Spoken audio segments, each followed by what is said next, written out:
General content creation and content creation in animation space is not the same. Once I switched and offered my services as a content coach, I stopped the entertainment and I only wanted people who want to apply. As soon as you introduce sales, your conversions shrink to a minimum. If information is all that we needed, we would all have six packs and be millionaires.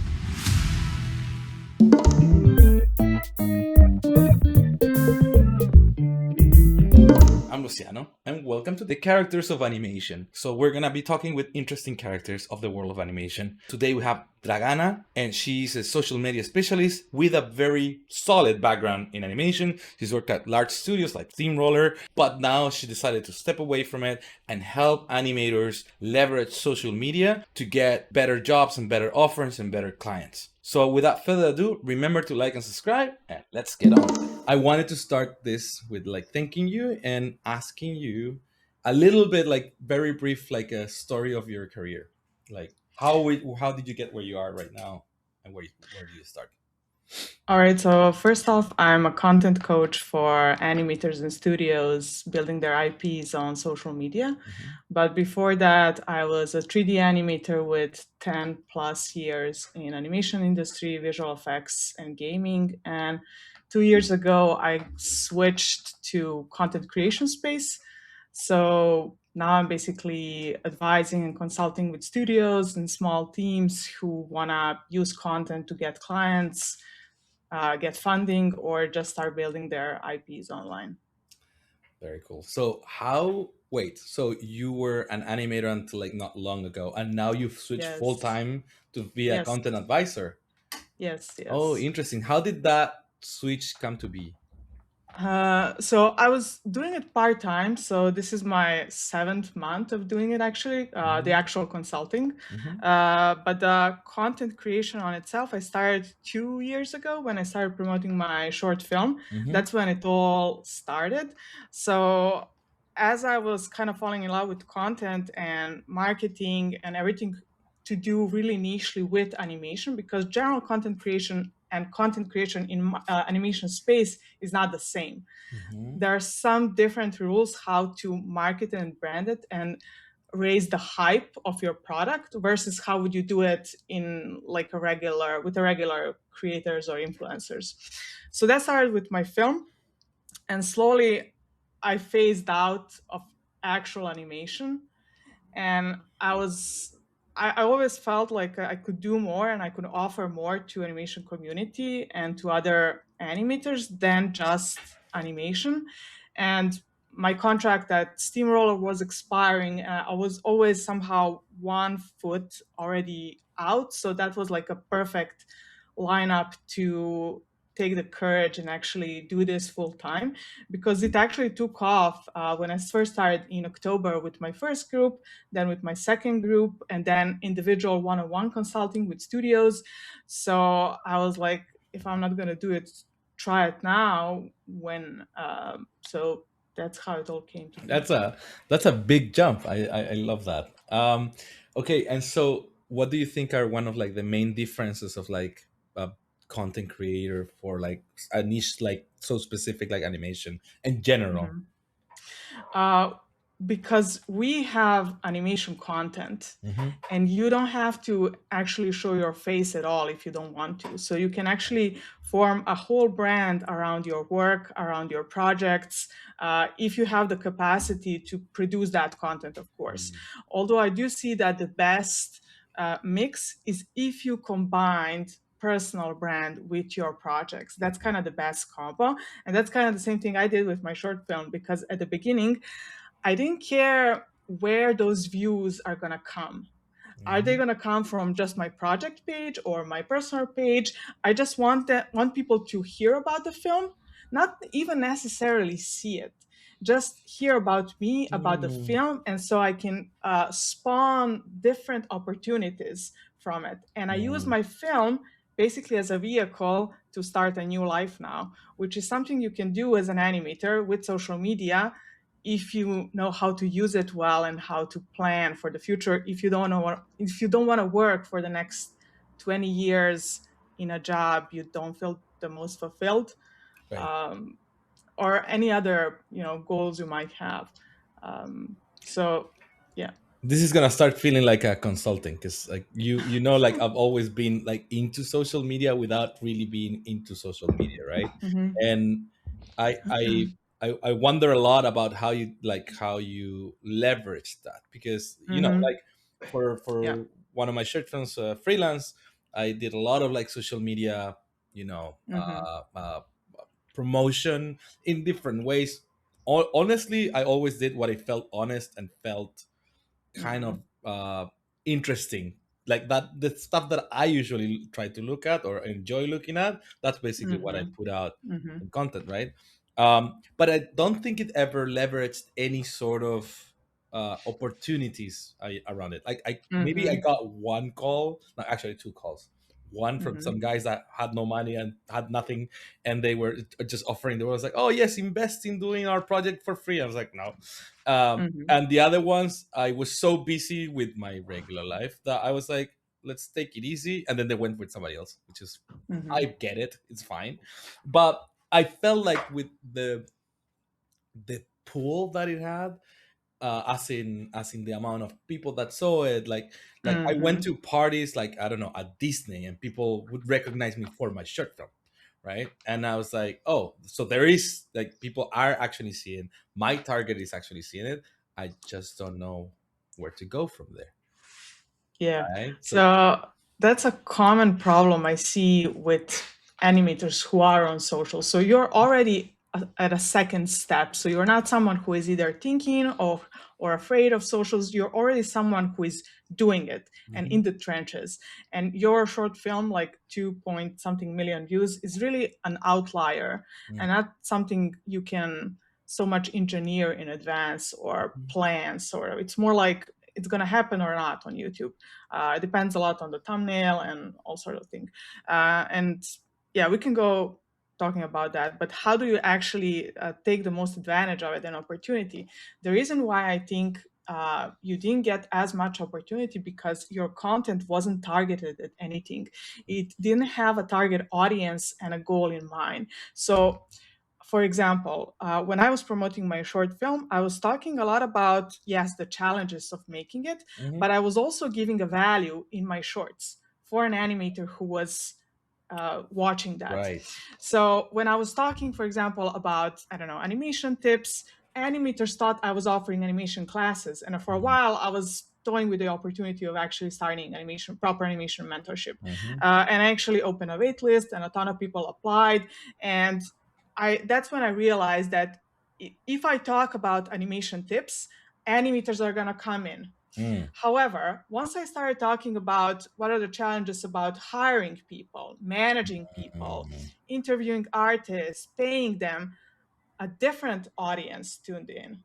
Small teams and studios Right. called me up for one-on-one and asked me like, "Hey, how did you do that? Like we have a small team, like no money. How do you motivate people?" And I was like, "Oh wow, this is so cool." Yeah. So I can see how my language is actually influencing who am I attracting. So Mm. that's the first time when I started to be really intentional with my content. Who do I want to attract and who do I want to serve and help? Um, and for a while, when I was promoting my film, most of my audience were people who were mainly entertained by my content Mhm. or animators who would want my services and as an animation coach. However, once I switched and offered my services as a content coach, I stopped the entertainment and I only wanted people who want to apply it seriously. And suddenly, my content views and all the virality I optimized incredibly shrinked Right. because the amount of people, as soon as you introduce sales, Mhm. your conversions shrink to like a minimum Right. because that is immediately off-putting. So now I'm in this kind of dance of, okay, how do I sell without being salesy? How do I sell without being pushy and direct? How do you still keep the entertainment and your personal brand and the connectivity to you, but also not let people be entertained forever? Because at the Mm. end of the day, you're not helping them that way. Right. They get an illusion that they know by watching my free content. But Mhm. if information is all that we needed, we would all have six packs and be millionaires. Yeah. Um, True. However, offering your services isn't the only avenue. Like, you could Hmm. have gone the route a lot of studios are going, and that is after distributors, investors, and actually wanting to push that short film into a full feature TV series or something like that. But then your content needs to be around that. You Mm. need to serve that investor. You need to have them as a target audience in your mind when you're writing your script for your videos, when you're posting on LinkedIn. Hmm. So it needs to be optimized for the person you're targeting. It Right. cannot be, if it's broad, it's going to attract broad audience, and the result is going to be broad. Yeah. Nothing specific. No, you're not gonna. Yeah. Okay. Interesting. And so, how do you? But for instance, like normally, like my kind of content, I use normally the same thing on like Instagram and LinkedIn and Hmm. YouTube, mostly when it comes to like Hmm. reels and stuff like this. And I Hmm. understand that there's a difference. I try to keep it different when it needs. At least I write something different, but the creation of the content is normally the same, right? Hmm. What do you think are key differences on the kind of things that you would or how you'd approach the content on those different platforms? So I can tell you how it is for my Hmm. service. Hmm. So on Instagram, it's more gonna be animators and independent artists, but on LinkedIn, I'm targeting more my one-on-ones in studios Mm. and small teams. So that's in terms of the audience, how I think about the platforms. Hmm. Doesn't mean that someone can't. So I have a lot of people who would, I don't know, discovered me on LinkedIn, but then migrate on Instagram, because on Instagram I'm more closer to them, because stories and all kinds of things Instagram has that LinkedIn it's kind of lacking.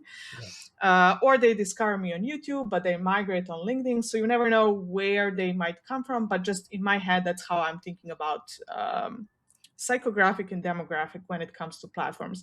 Then when it comes to content itself, um, it's just about different formats. So for example, on LinkedIn, I have content, infinite amount of content, because I migrate most of them either from my YouTube or from my Instagram and Right. Instagram stories. So I have Mm. like triple the content for LinkedIn. So it's never empty, Mm. never goes a day without posting.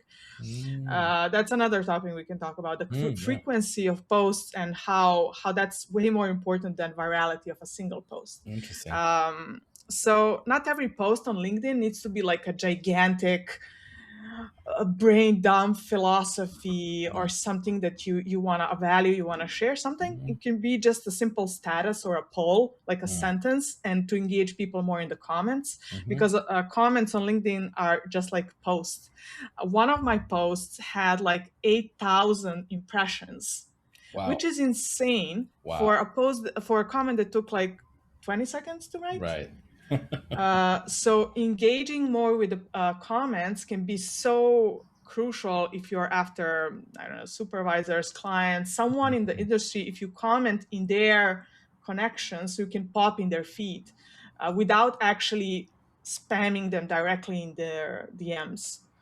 Um, Wow, that's super so interesting. yeah. Yeah, it is super interesting because I've had that kind of like I posted something very small and it Hmm. exploded versus like I do something a little bit more elaborate and then nothing like or not nothing but not even Yeah. close, right? Yeah. Yeah. Yeah. Insane. Yeah. Wow. And so how did you just like rolling back to like how did you get to understand this? Hmm. That's because for me one of the things that's been really amazing but by seeing your journey from afar is like you kind of came up with this stuff not out of thin air, but I'm pretty sure like you read a lot of books and stuff like that, but you kind of figured out how to understand the storytelling of this by kind of trial and error, I Hmm. guess, right? Yes and no.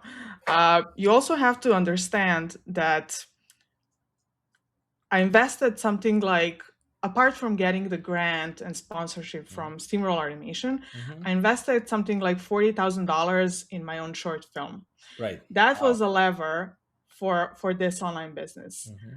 Then, when I started into the content space, I invested something like $10,000 into marketing coaches, courses, mentorship, Mhm. business coaches, psychotherapy. So everything that comes as a combo when Mhm. you want to do social media, Mm. which is now cool because I can now pack that into just 750 program for an animator who doesn't have to go through my journey. They can Mhm. get it on a silver platter. Yeah. But yeah, first I invested into courses and mentors, just optimizing for virality. That was my first initial um, curiosity, Right. so to speak, and that's something I started with. Like I wanted to crack every single word, every sentence, every second was important, and I was super successful with it. Like I had many viral videos, and I was doing that for a while. But then I started learning more about the general content strategy Mhm. and general types of content and different outcomes of content and how important long form is.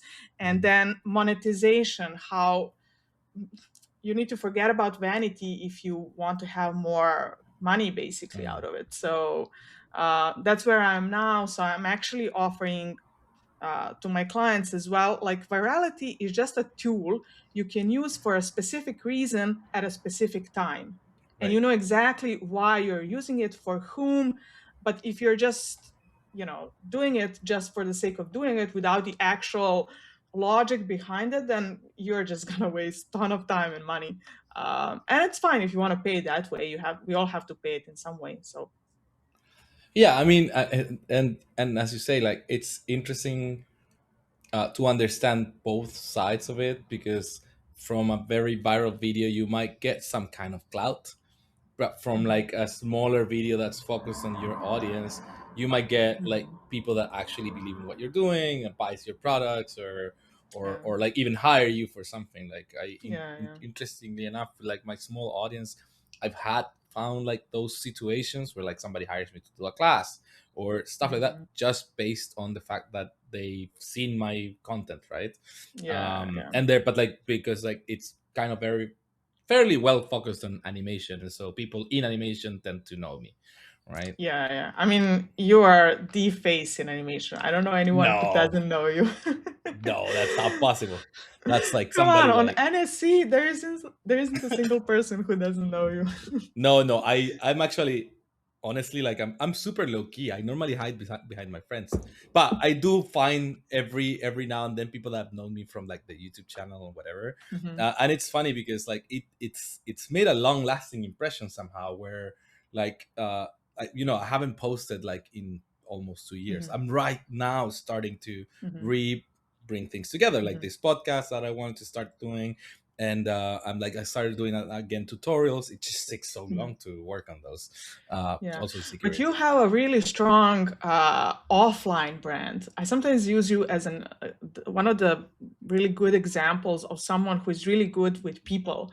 And Mm, studios, that's my impression. Like studios want you because of you, more because of you, mm. and your skill is kind of Secondary, it's yeah. it not secondary, but it's kind of um, not necessary, but it's kind of it's already there. It comes with a package, but you are kind Mm, of in the first front, your personality, because people know you, they recommend you. um, that's and you interesting. built, I felt like you built in offline world something other people are building in online world. Right, um, right. Yeah, it does make sense.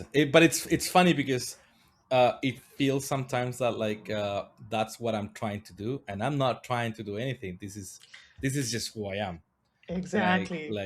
And the more I am like this, I get kind of like little candy bars every time I am like I am, and so I go, oh, I guess this is the way I am. Like I keep on doing it, right? Like, but it's nothing Yeah, like premeditated or something that I can really control. It's just me, yeah, and I'm pretty like open with most people, and if I don't like someone, I just like close off and get off the way without making a buzz out of it. I just get out of their way and carry on with the people that I like and that like me. That's it, right? And yeah. interestingly enough, I'm always I always remembered when I was starting, and how awkward and uncomfortable I feel when I meet somebody that I look up to for any sort of reason. That whenever somebody that knows me on YouTube or knows me anywhere for some reason approaches me, I try to be as nice as possible because I know I've been on the other side. Like, it's funny. Like 2 years ago, I was in this conference in LA, and Lord and Miller were like walking down in the conference and talking to some dudes, and I completely got starstruck. Like, I went and like I hesitated, and I was like, what's it called, like stuttering, trying to say, "Hey, thank you for like what you've done to animation." I was like the biggest nerd, and like I was like, I I stopped talking to them. I turned around, went to my friends, like, "What the hell, man?" Who was this person? Yeah, right. And it was insane. Like, I didn't. Honestly, I am just as anxious and just as nervous as everybody else. But being on the other side, I also try to be super compassionate about it. So I feel like people have a good time when they come talk to me. Like I usually treat them like as I would like to be treated on the other side, right? Yeah. And I feel like most of the artists that I've admired over the years, they always treated me with like such a like nice demeanor and like respect, and like they've been always so humble and whatnot, that like it's the least I can do. Yeah. Right. And precisely because you're so genuine, that sells. Studios Mm. want you, and other people want you in their team. It is funny because some friends asked me how I was successful in social media. I have no idea some things work, and at first thing I told them was I try to be very genuine, because the moment I start feeling like, oh, I'm Mr. Company Animation whatever, then like people tend to Mhm. be a little bit more Mhm. distant. Mhm. Like, and I even talked to Autodesk a couple of years ago, because they were asking me about like how do we perceive Autodesk. I'm like, my biggest problem with Autodesk is that it feels like a company. And if you look at, for instance, the Blender guys, it's people Mm. that are working for this software that you like, right? But Autodesk is a company. There's no face around it. It's a company that Mm. extracts money from you. And so if you look at their socials, like Autodesk, nobody likes to follow Autodesk. Nobody makes a nice comment about Autodesk. But on the other Mhm. side, on the Blender dudes, it's like, Pablo, and Hjalti, and Ton, and everybody, because it's about the people that making the software and trying. And it's so Yeah. interesting how that difference changes the perception, right? Yeah. In general, studios pages and Instagram accounts or company pages are always going to have a lesser effect than Yeah, personal pages yeah, because exactly what you said, there's no face behind it and people cannot relate to it and attach it. yeah, While here we have an underdog and we are yeah. rooting for him. Yeah. We see the story of, like, in Blender, in Hmm. the case of Blender, like the story of the software that nobody liked, that everybody hated and dismissed, and then suddenly like it's getting traction, and then now, and people are Right. doing greater and greater things with it, and now like everybody's like, oh great, like everybody wants to move to Blender somehow. Right. They sold you guys on their philosophy. So they basically matched with your values and software is just like your animation skills. That's Mm, like it's there, so it's there. But yeah. that's not the main reason why we work together. And it's the same thing for animated content online. Hmm. So when I see animators who post their animations on Instagram and they treat the Instagram like their website, which is something like you Mm, shouldn't do. We're not in 2020 anymore. yeah. So when you just post your work out there, it has no context, no meaning. Right. Who are you? Why is this important? How is this relevant to the viewer? So how can you package that so it has a story for someone on the other side as well? Mm. And like going deeper on that, how Hmm. what would you think would be like a right approach generally for Hmm. animators? Because for instance, like if you look at my Instagram, it's like work and Hmm. some social life, and I don't think they Hmm. kind of mix up very well. I've thought about like removing the social stuff, but it's usually like Uh-huh. social stuff with, like, I don't know, my friends from animation, because I only live in an animation world, Hmm. or so like I can't find a way to express a little bit more of my identity through my work. right? That's what Mhm. I think it should kind of be, right? So, great question. And if you, for example, look at my own account, I have a lot of personal stories as Mm-hmm. well. Mm-hmm. But I'm not keeping that detached from what I'm doing. So it's always connected with my product.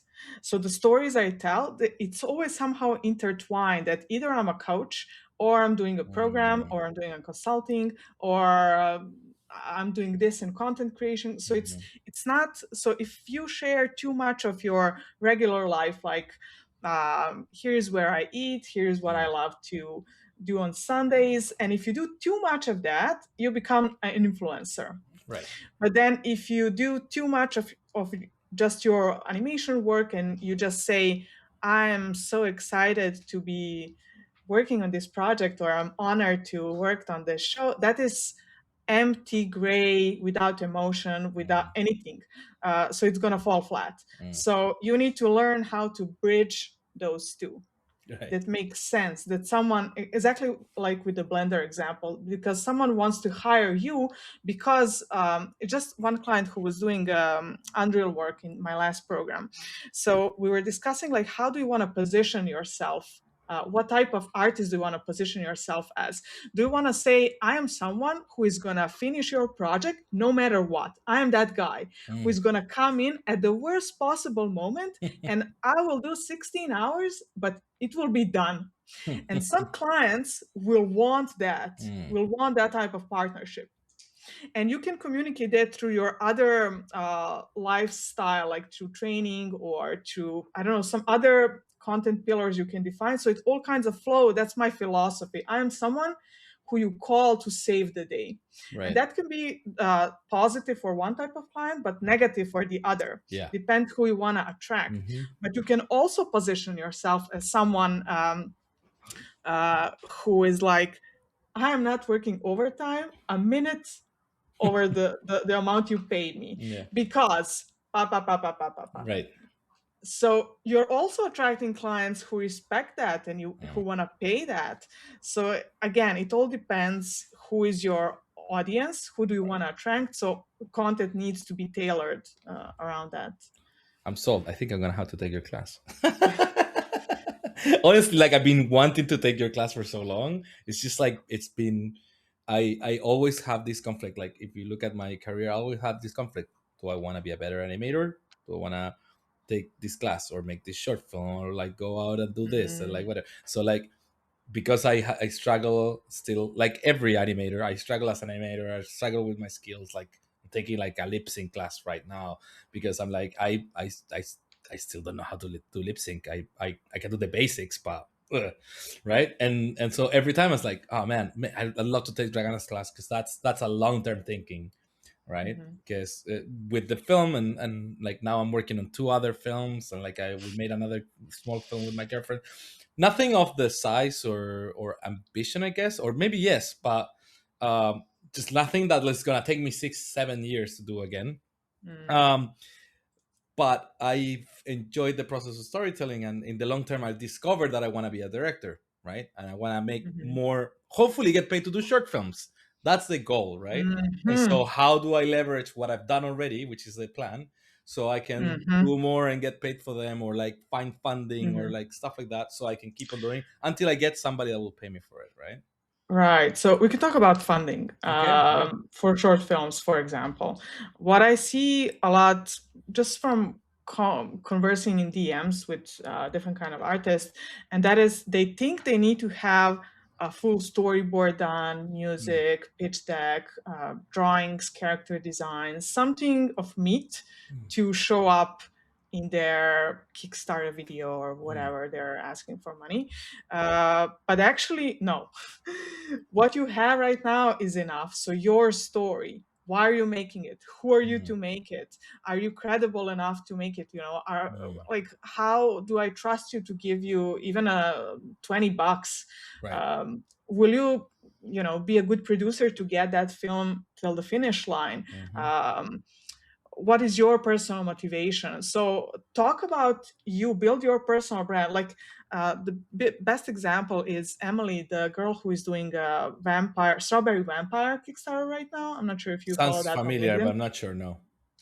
So I want to support you. I want to support her, but here's what she did really good and kind of similar thing what I did, and that is she offered a lot of value before she even asked for money. So Mm, she has a YouTube channel where she mm, shares value and knowledge and all of that. mm, Then she has a really big fat ass career in writing and really good credentials in mm, writing, so we know she's capable of doing it. And then she offered something that's really amazing. So I am already invested in her so much that I don't mm. care what she's doing. I'm just going to give her money. Right. Right.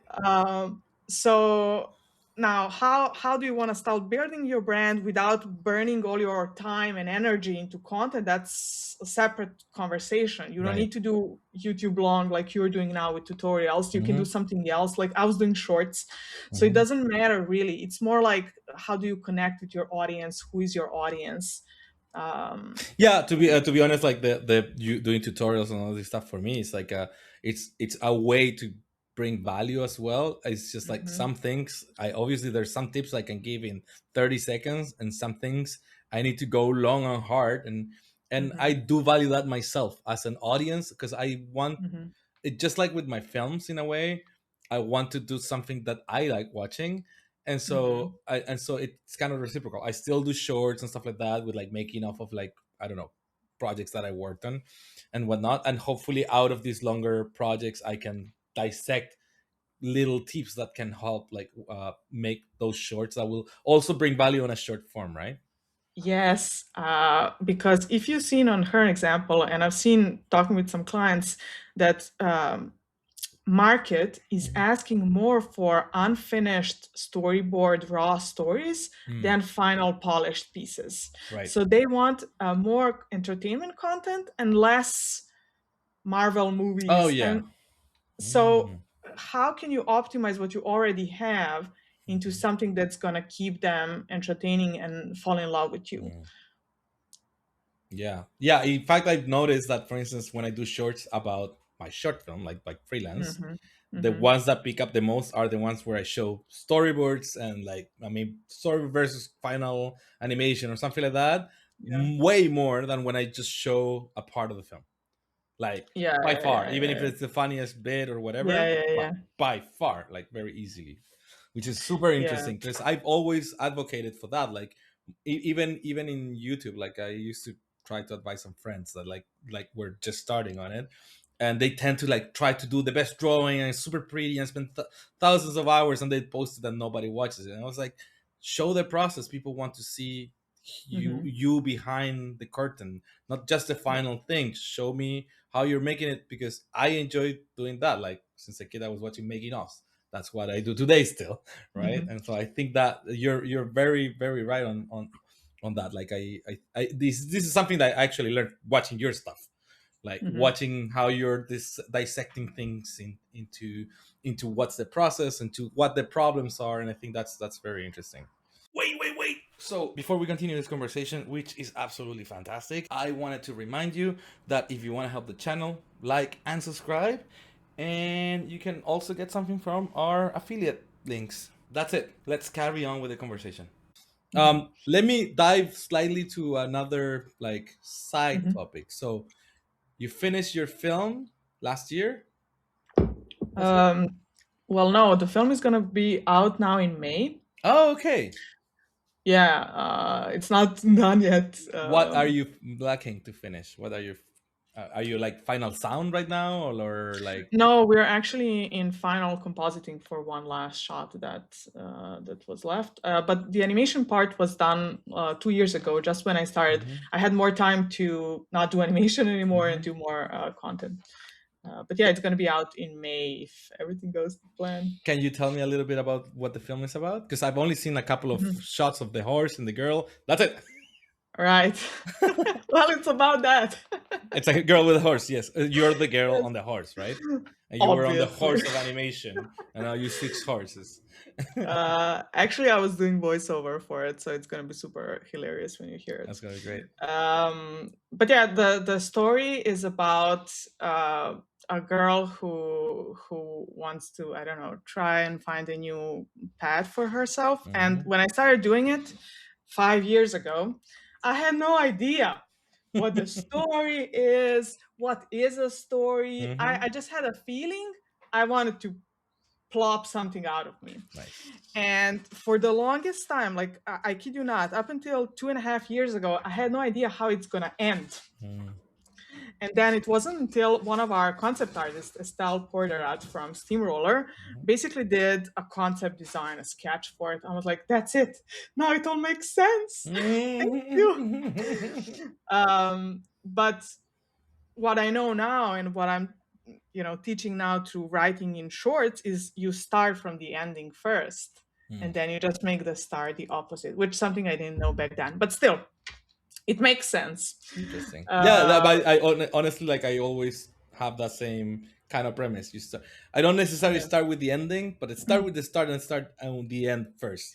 Those Yeah. two, and then you figure Yeah. out Yeah. how Yeah. to walk all the way from A to B. Exactly. And it's funny because a lot of the times I get stuck in finding the ending, because to me, like, the ending is what kind of tells you in the end what the story is about. Like, if you Yeah. change the ending slightly, it's a Idea completely is different different. story, right? Like, Yeah. and Yeah. it's the Yeah. idea, it changes the theme, it changes everything that you were trying to imply, and so it Yeah. makes such a importance to do that early on. But it's cool that you started like that.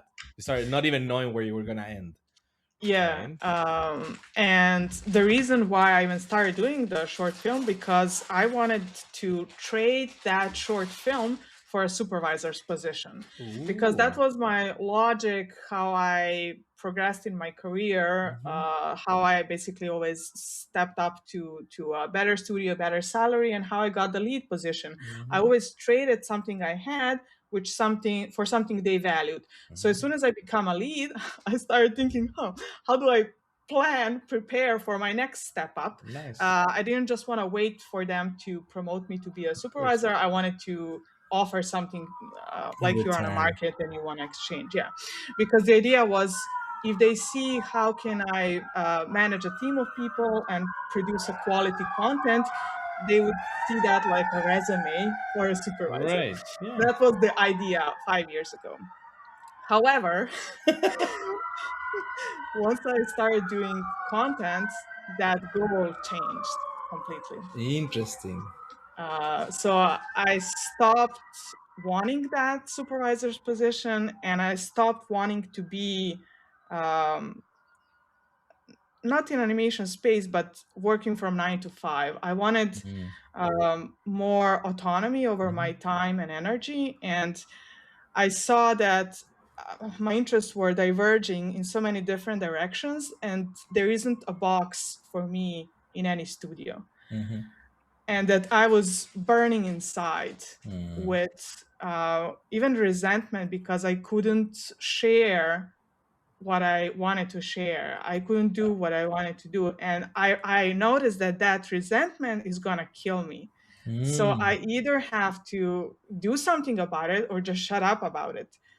And that was boiling so much that when my contract expired, it was like a blessing in disguise because I don't know when would I have the courage to step out Yeah. and try something else. That is so interesting. Yeah, blessing in disguise. I call that for sure. And it's interesting because that you say that, like, you can't have that be in that box in any studio, because if you think about how studios and companies normally treat social media, it's a little bit of a little part of it.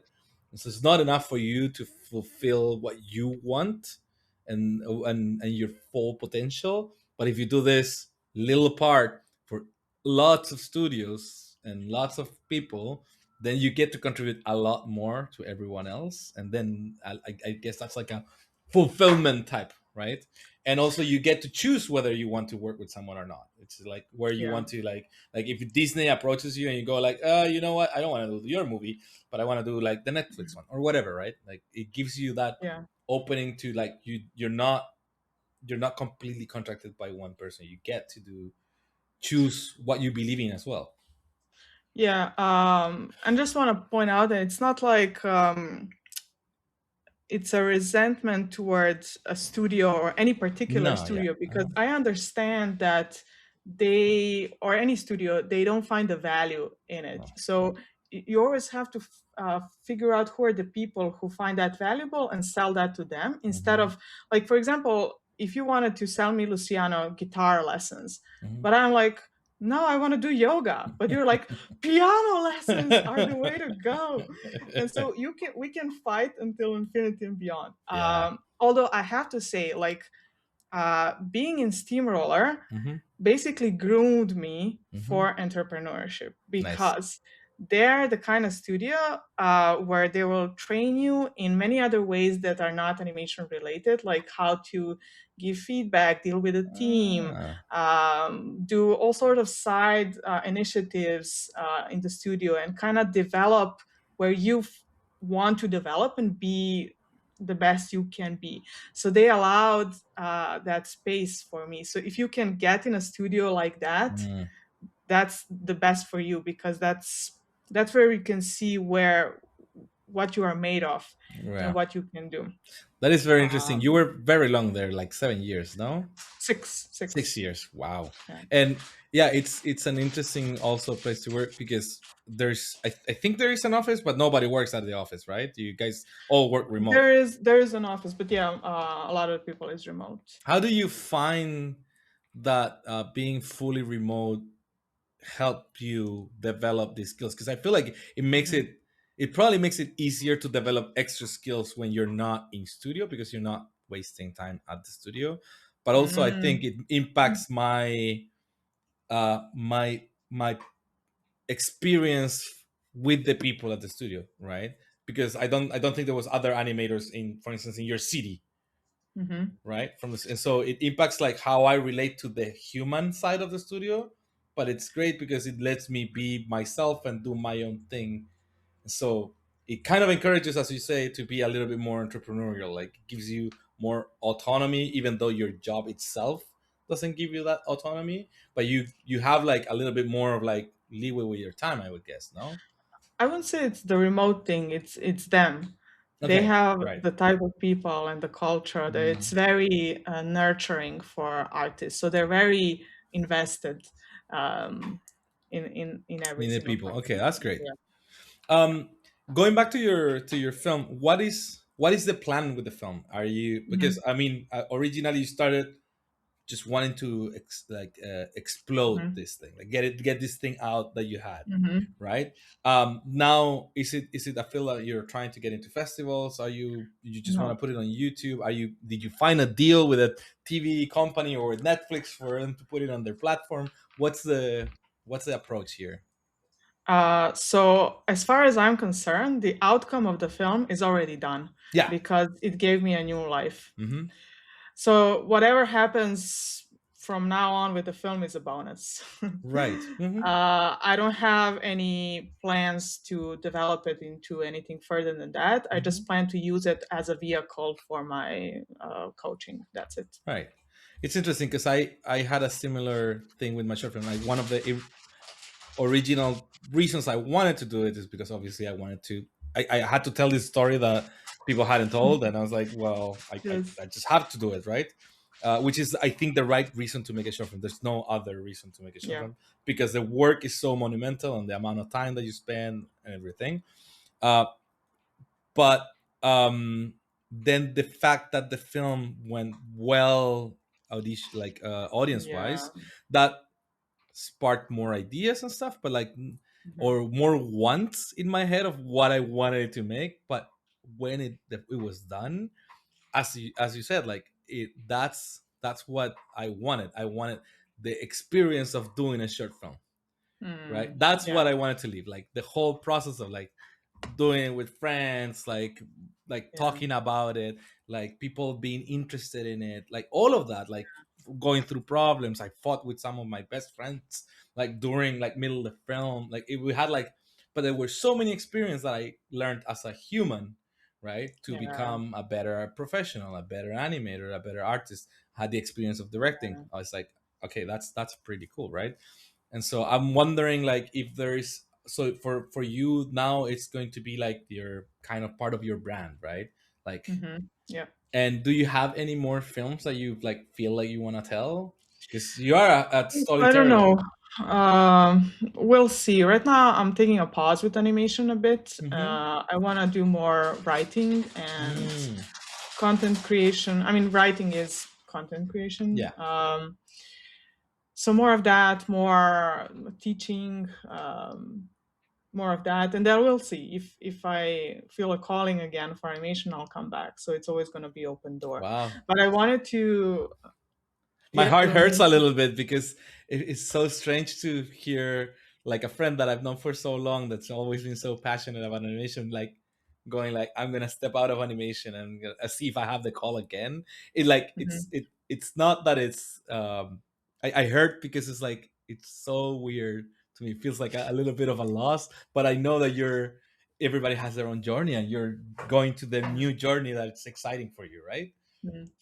I wanted to tell you something about the topics you were mentioning Mm-hmm. about building a short film. Mm-hmm. That is such a good content potential because everyone wants to know what it's like working with friends. What if Yeah. you get in a fight? But more important than that, you have such a high industry trust, I feel, Mm-hmm. that you could literally position a product who takes the people from zero to making a short film and open like a longer program where you offer the support. Because what's the biggest problem with people doing short films? They give up because it's too hard, Mm-hmm. it takes too long, Yeah. and then they start I know. another idea and they never finish. So we are never paying for information as much, but for the support Yeah.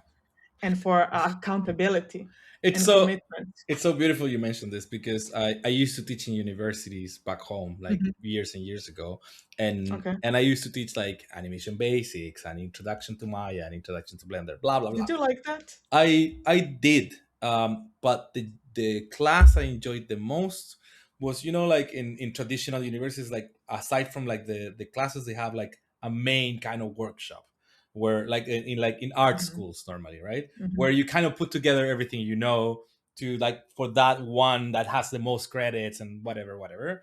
And I taught that one several times in like second, third, and fourth year students, and I love that one because normally it was make a short film, right? Hmm. And for instance, in second year, I would like have them maybe pick up a short film that was like very short, uh, from on 2D, and then try to do that in 3D because that was their Hmm. skills that were learning. And so try to like interpret that in 3D, use it as a storyboard, so you don't have to think about story, but you need to Uh-huh. just like build the characters, rig them, light, do everything. And I enjoyed that Uh-huh. so much. And then in later Yeah. years, I was like, write a short film and let's get on to the end. Nothing ever came out that was like amazing, but because it's not about my guidance, it was more about what they did. And some of the students had like such potential. Actually, I got to work with one of them at Sony finally. um, and I've always thought that might be a thing that I want to do, like as a class, like a short film class. It's so weird to put Hmm. together as a thing because I've only done two. But I think I do Only have. done two compared to 90% of the people who done zero. Right, right. But to be able to teach a class, I guess you'd have to, I don't know, be Bill Plimpton that has done like 50 short films. I don't know. But Ah, that's my also my insecurities talking. But yes, I do think I have a lot to give in that regard because yes, yes, I enjoy the process as well. And again, yeah, I'm already on other two short films that I really want to make, which I'm like early stages and whatnot. But I think it could be something super interesting to do, even more than an actual animation class. Because yeah. animation classes there's so many better animators than me out there doing great classes, right?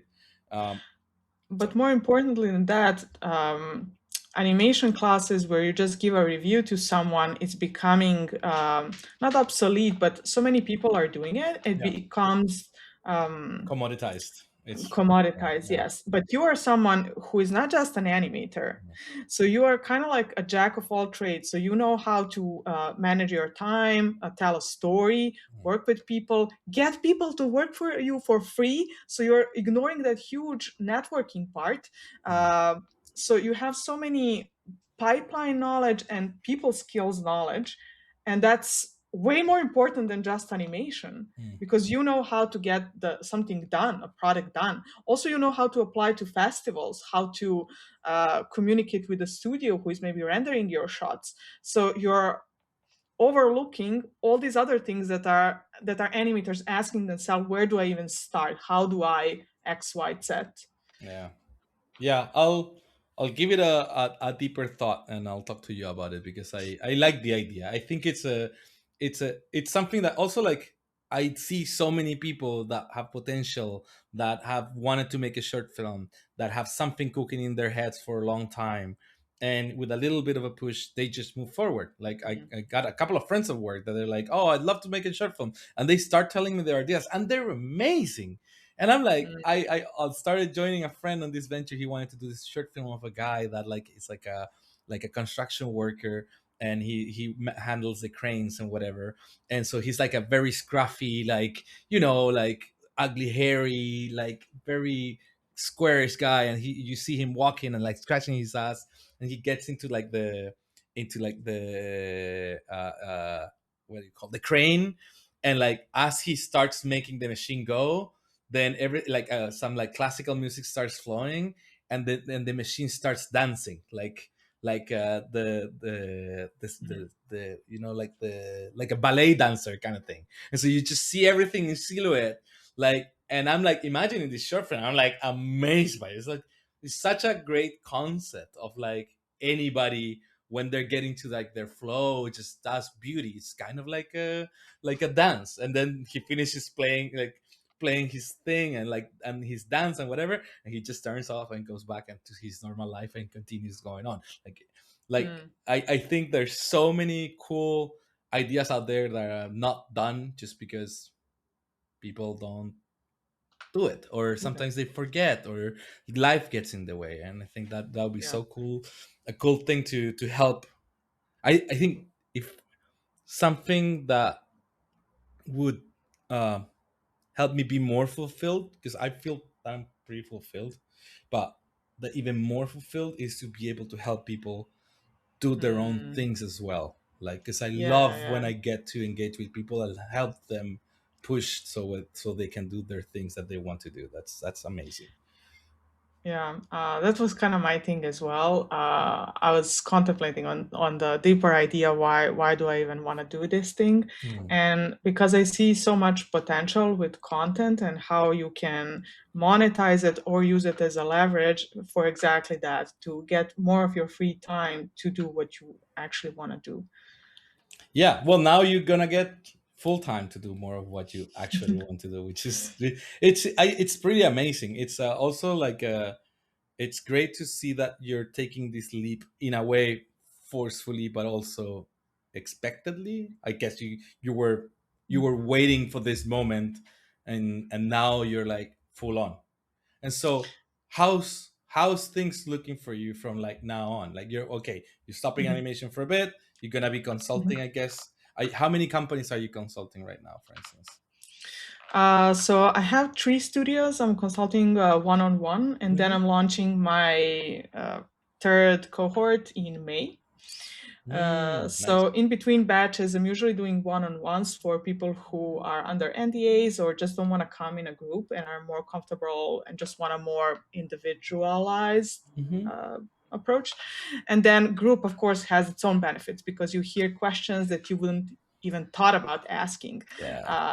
So depends what projects you have, what do you Hmm. want. Hmm. Some people just want funding, some people just want clients, some people want IP, so they're figuring out what platform to start. That's also a conversation for another time. Like differences between platform for animated content, Hmm. like shorts on Instagram are not going to be the same as shorts on YouTube. So you need to decide what type of storytelling you want to have, Hmm. how frequently you're planning to post, how can you Right. optimize that with animation. So all those kind of things are something we discuss in our calls. But yeah, that's kind of the plan for this year. um, in terms of workload, but in terms of more back end of the business, Hmm. I have a completely different set of challenges because I don't have a strict time when I need to work. So Mm, I don't have a 9 to 5 structure, yeah. which can be a good thing and a bad thing if you don't know how to manage that. So I'm learning how do I design the work time that I want to work without overworking 8 hours, Hmm. because in this job or in this business, uh, 3 hours are more mentally draining and Yeah. exhausting than 8 hours of animating where you can be on Mm, autopilot. And so I'm finding when is the time of day when I'm most peak productive. optimized to think Hmm. and work and create. And then for the rest of the day, I'm doing stuff I can do on autopilot, like Right. exercise, walk, read, whatever. Do you consider Um, yourself like a early bird or a night owl? More early bird, I would say. So Yeah, I would start there. yeah, Like I've had this flow like flowing situation where sometimes I'm more of an early bird, sometimes I'm more of a night owl. But it tend to yeah, happen that like if I wake up pretty early, like 5, and I just get the mental work out early on, yeah, yeah, then the rest of the day I just flow and I'm like light. But like I get yeah, so much yeah, more done because like I don't know, girlfriend is asleep, people are asleep.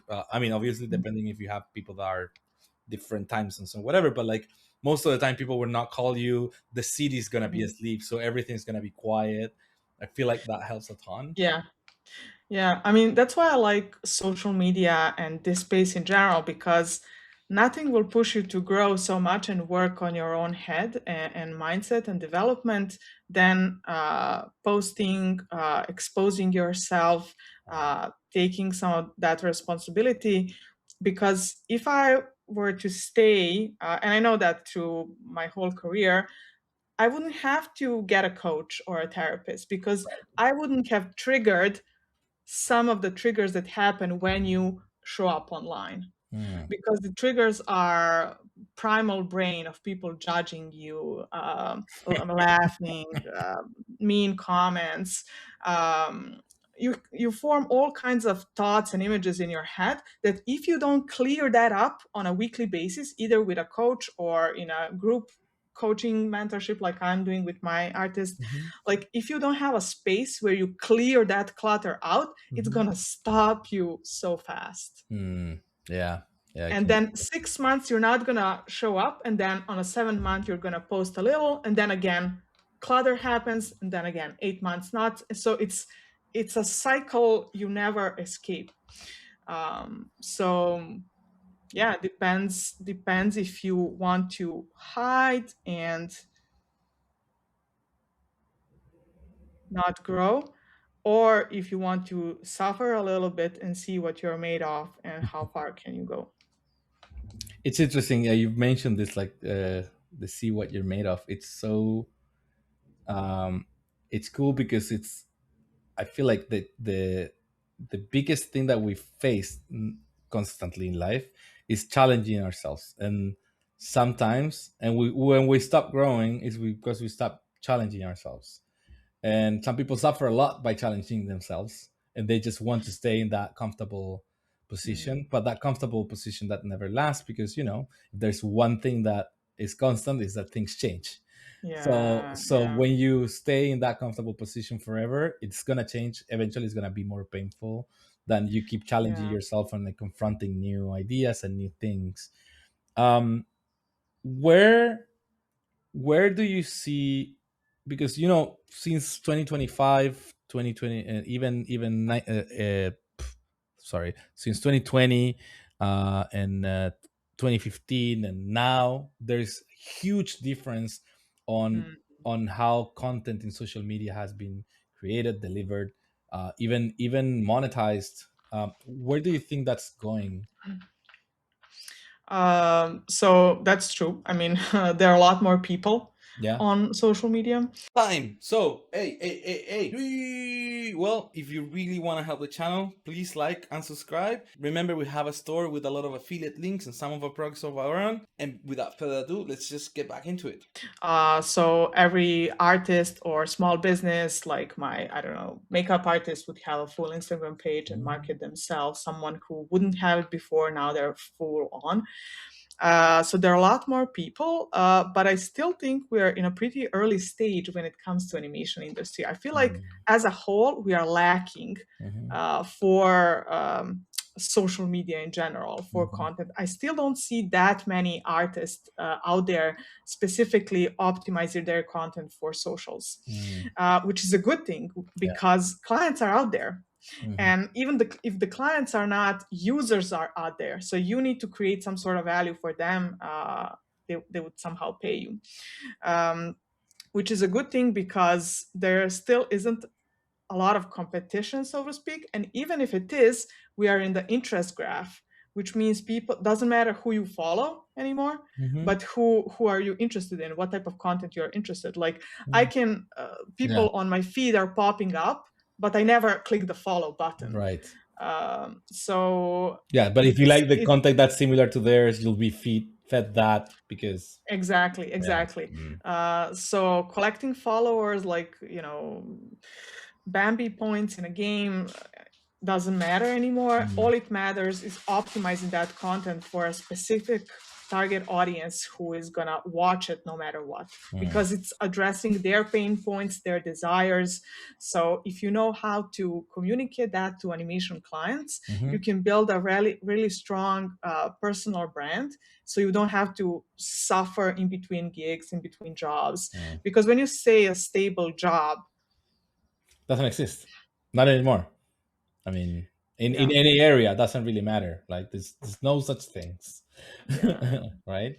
Yeah, Yeah. this is one of the things that's driven me later. I've never cared too much about having a stable job. I started as a Mm, freelance, and then when I came to studios, this is a lot better than being a freelance because when I was a freelance, I was working on weekly gigs and just like looking for two, three more to have like mhm. lined up.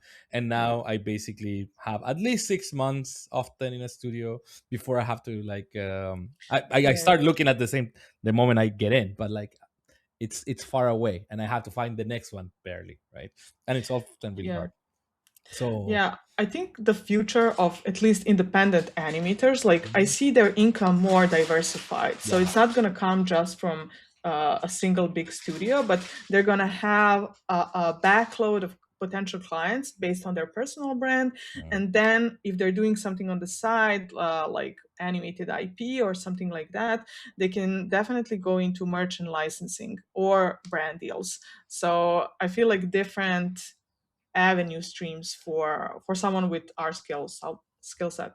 So I remember you had a conversation with Nick Cavana from Uh-huh. Claynosaurus. I wanted to ask you like Yeah, yeah. what do you think about like do you think that maybe animators should have like their own IPs? This is Mm-hmm. something that like it would be. I mean, obviously, anything that everybody does is gonna be overbloated eventually, so that doesn't work, right?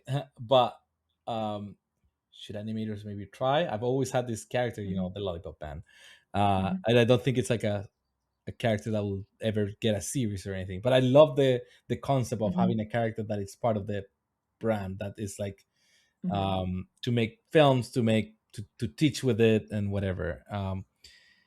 So I don't think I have like a specific question because it just popped in my head. Like, um, Should you do you have it? should you have it, and should animators aim at having their own properties that they build Mm-hmm. upon instead of always working for other people's properties like we do, you know, Right. Spider Verse, Ice Age, whatever it is, right? Right. Right. Do you think it's a viable thing for people to do? Because like normally it seems like these are built by larger studios where Mm-hmm. or because in the case of Nick, yeah, like he pulled a group of talented people to create this thing, but with funding, right? Or they found Yeah. funding on the way, but it was Mm-hmm. in the promise of like let's find and make this Yeah. funded, right? But like it's I guess it for somebody like me, for instance, that I'm a barely an animator, like creating a property has a lot more Mhm. challenges because it means writing, Right. creating, designing, da da da da da, right? Right, right, right. Great question. So I don't know where to start, but I'll try to keep it simple. If you feel a calling specifically for shorts, Mm-hmm. it's a different mindset than longs. But if you feel a calling for it, then I would say absolutely yes. Mm-hmm. And then I would um, encourage you to build it with your audience instead of having, I have this idea, I have this story I want to tell, and it's going to be my way or the highway. Mm-hmm. But you may encounter that the audience doesn't like your joke, your hooks are not right, your retention is poor, they don't like the character design of the one of the characters, your character dynamic is not working. So you have to know how to read the analytics and how to improve.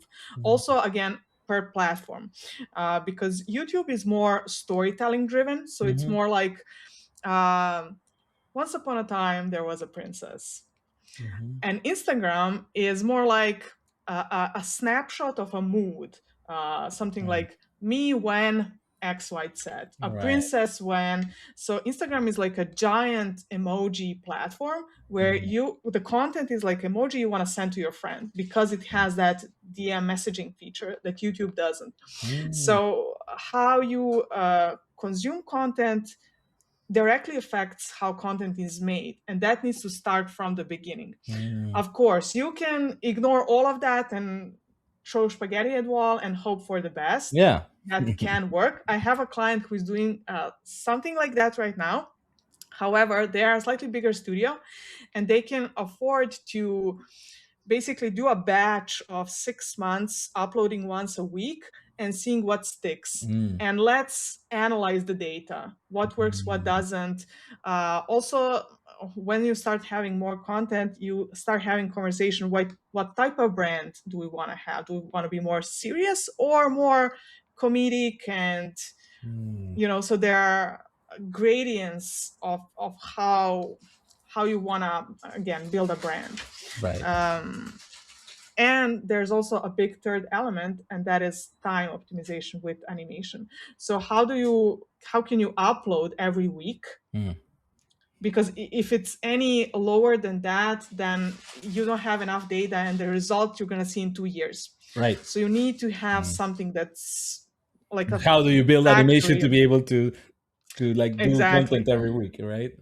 Exactly. So you and it all comes down again with the design. Mm. So if you're gonna have fur and complex rig controls Mm. and I don't know facial features, props, forget about it. Unless you have I don't know $500,000 on a team Yeah. to do Yeah. it. Yeah. Mm-hmm. So you need to simplify it to like if you look at I don't know Happy Potato or Pudgy Penguins, like such a simple design shapes where you can basically animated in After Effects with Mm. like if you think about it, if you can animate it in a day because you need to limit something, then it's doable. But if you Mm-hmm. need more time, it's going to be pretty quickly time consuming. Also, then you can introduce carousels as a cheaper form of producing more content without Mm. sacrificing quality or entertainment for the viewer. So if you take a look at, I don't know, Loof and Timmy, on Instagram, they are, and a lot of these IPs that are doing carousels are basically copying each other. Yeah. And it's such a good testament because to me, that signals this content resonates so much with the viewer Mm. that doesn't matter who the characters are, Right. especially if you have like couples content. Mm-hmm. Oh That yeah. that is gold. Like, It's so um, funny that you mentioned that. I designed these two characters. They're not final, but like we with my girlfriend we were talking about doing exactly the mhm, same thing, couples content, because we do stuff every day that is just quite stupid and funny, and then we send each other memes of other people doing pretty much the yes, same things, exactly. and it's like, Yeah, oh, we should do this and just put it online. I bet it will explode. But the fact that you yeah. say that it's gold, it's like, maybe we should keep on going with that. Yeah, it's a different mindset for storytellers and animators when they're Mm, creating IP than when you're just writing for a short film. mm, Because here you need to think about your audience right away. yeah. So, for example, if you have a, I don't know, a bird character who's Hmm. doing a slapstick comedy or a gag, but if what the bird is doing has no relation to real life, to what humans are doing, if that it's not someone in your real life, if you don't see, hey, that's my brother doing X, Y, Z, and I can send that to him and saying, hey, that's you, then that piece of advice, especially on Instagram, is losing the potential for virality and for more viewership. Mm, And that's kind of where we can branch a little bit into monetization. So with animated content, you can go really big with views and viral. That's the space where you can really go broad mm, for your audience. And you can offer a lower product like merch hmm. because you're going to have a massive audience who will buy your Right. small product. Hmm. However, if you are someone like you or someone like me with way smaller audience, you have to start with a higher ticket product Right. because you don't have 500,000 people who Right. are going to buy a $17 PDF or something. Right. So you have to start higher, and then as you're expanding the business or the course, you can. Ah, that's Uh, very interesting. I never thought of that. Mm. Yeah, monetization is something that it's hard to grasp. Mostly, like, I don't know, being always like a paid artist, right? That of voicing mhm, companies or whatever. And also, I believe a lot like in free content. That's why I started a Patreon. I closed it. I started a coffee. I closed it because I was like, I don't want to waste my time doing extra content for people that just pay, yeah. because I want my content to be for free. But how do I Mhm, make it so people want to contribute to me somehow, so I can mhm, make more of this free content? Because I don't want to mhm, have to put content behind a paywall. mhm. It's not my way, at least, right? And also, it means double effort and da da da da da, da, right? And so, Yeah, yeah, how yeah, do, like, yeah, yeah. I make it so it's still accessible, it's still free, but then I can still get enough that I can make another short film. Like, that's my goal, like, to be able to finance myself Mhm. for 6 months at a year, and just like work on another short film, because that brings in more content, that makes me be able Yeah. to create more stuff for the audience. So what do you think? Well, what you're doing now is perfect. Like your salary is a perfect funding bucket Yeah. for, well, that's what I did. I Mm, used my whole last year and maybe even previous year, instead of investing in S&P, I hmm. invested in my own education. Right. So or in my, and before that I was investing in my short film. So Yeah. do Yeah. it like that. Okay, that's um, interesting. I'll keep going that way. Well, I think I went through most of what I wanted to do. I sorry that this was ooh, such a good, mess very of an good. interview. No, I this is felt like so I good, I went love up it. and down and in and out, and I never kept to like one thing. But that's me. That's also how I talk. You're a natural, Luciana, natural people person. I hope it's enjoyable. It was enjoyable for you. Thank you for giving me so much of your time. I honestly, like, seeing you from afar, like, and like, as I said at the beginning, like, seeing your journey from the person I met 10, almost 10 years ago, um, and seeing who you become right now, it's absolutely amazing. It's like I don't even saw it coming, right? And you blossomed in very many different ways. um, and I really, really like seeing how you're finding your own space. I think that's really cool. Like, I think most, like, a lot of artists, not only animators, and like in variety of not even just artists as well, like in variety of businesses, people would love to be able to construct their own path. I always tell this story of a friend that is from France, and this is like, I'm gonna close it up with this, but like, Mhm. this I met this girl in Peru, that was born in France and lived most of her life in France, and she studied and dropped three careers. She studied, I think it was like biochemistry, then she studied what do you call it when like the people that like go and excavate for dinosaurs, uh Uh-huh. Paleontologists? yeah, something like paleontology or something like super related, and art. And she did none of the three, right? Like by the time she was in Peru, she had finished all of the careers. She like worked maybe a year in one of them and then stopped it and then went to study the other thing. And then she ended up becoming a jewelry designer, Mm, combining those three things. So yeah. she was very into art, so she could design. She knew, she was like all of her designs resembled uh, uh, old artifacts from Peruvian culture, and like she knew how to treat the metals Mm, and and it was like yeah. insane how everything came together, right? Without her Yeah. knowing, Yeah. she never knew that's what she wanted to do. Eventually, just things confluent together.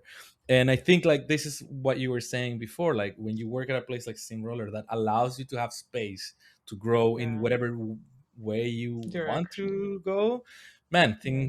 things that are amazing can happen. I think that's where the future is kind of going, not only for as like for animators as well. Like it's not anymore about just like knowing how to animate. And I keep on talking to more animators. It's like AI, which is something that we didn't get to touch in Mm, this subject, right?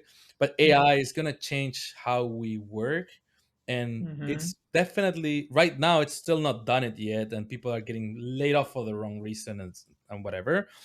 But once AI becomes useful, which is in some platforms and softwares, I don't know if you, I edit videos with like Resolve, and the AI tools are amazing.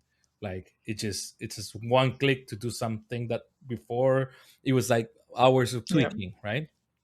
Um, so once that comes in, we'll have to focus more on storytelling, or like being Yeah. our own storytellers or being our own marketers, because we can focus the energy on the things that AI can't really do for you, right? Yeah. um, and with that, have you found any AI tools, or yeah, tools that can that help your process in social media creation?